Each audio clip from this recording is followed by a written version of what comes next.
caused the breakup when he forced the sale of the business. And 2 owners later, we were still involved with the business. They were trying to take the company public. They wanted to do all these, put all these policies and procedures in place. And we had a therapy business where we treated injured workers in the workplace, okay, workers' comp stuff, and it was fantastic. Our outcomes were terrific. So we got Intel as a customer, okay, and we had a therapist lined up, and we had to have some equipment there for them the next day. So I tried to have our secretary order it, and I should call her administrative assistant since nobody likes to be called secretaries anymore. But anyway, she couldn't because they told her that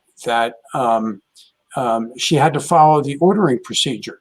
So she asked, and she said, "How long will it be until I get the equipment?" And they said, "Well, if you follow the ordering procedure, the purchasing procedure, it'll take 8 to 10 days." So I got in my car. I drove to the then owner of the business. It was right after 9/11, and I vividly remember this. I walked into the number 2 guy's office. I sat down and I said, "Joe," that's not his name, it's just a fake name. I looked at him and I said, "Joe, you think we should get down on our hands and knees and bow towards you 4 times a day and thank goodness that you exist? You've got it backwards. You need to understand that you should look at us. We should look at our field people. Our field people should look at all the therapists, and we should all thank God that we have customers, because if we don't have customers, we don't have a business." And I said, "We are losing customers," which we were, because of the policies and procedures that you have. And he looked at me and he never asked me whom we lost, okay? Which we actually lost Intel before we even had a chance to treat the worker. And he never asked me. And he just looked at me and he said, "You have to follow the policies and procedures. That business doesn't exist anymore." That business model lost its way years ago.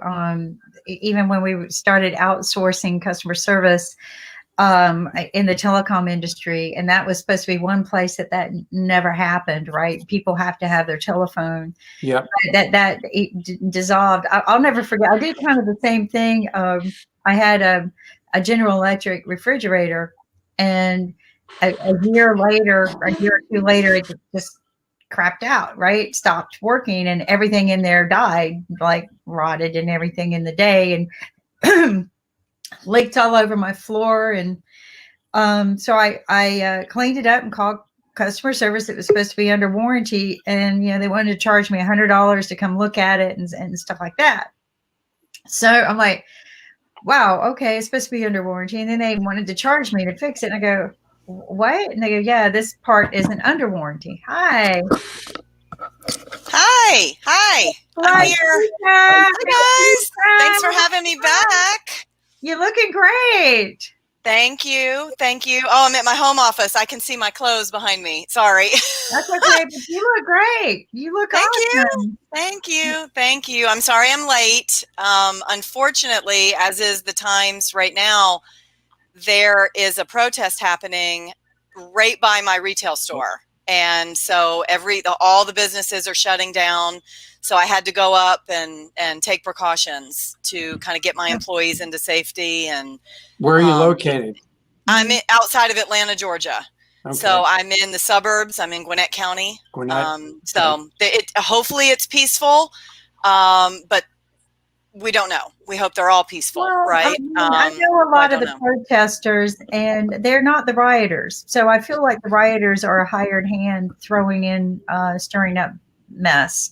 But a lot of the protesters, they're just there to protest like anyone else. The rioters are different breed. They do tend to stir some of the people up, and then it gets the police involved. So I'm making a deal with the protesters are sick and tired of it. And some of them have called me, and I go, "Well, I'll tell you what, let's join hands and do it peacefully and go sit in the business office building shotgun." And when rioters come in to loot, we shoot them because castle doctrine protects us, especially in the South. So, but there's nothing wrong with shooting a person who comes in and tries to beat up your place and robs you. There's nothing wrong with that. Right. So, but I told them, make sure you're sitting in the building, you're sitting shotgun to protect your place. But these are protesters that want to know and I go sit peacefully with the business owners, join hands and say, we're here just to be peaceful. I mean, we can be peaceful and we can join hands. Most of them, that's all they want to do is just get their voice heard. They don't have money to go muscle their ways through the political system. So they want their voices heard. And, I don't know. I played a video the other day. I'm so proud of Tommy. He got up to speak and I love his speech. It's not about black and white people. It is not. It is about doing what's right. And he's one of the biggest NFL players of all times. And he's out there trying to speak for peace. So, because that's one of the conversations we had in February. Why is it always about that? And then this happens. And I said, Tommy, we need a powerful voice out there bringing peace again, because this is getting out of hand.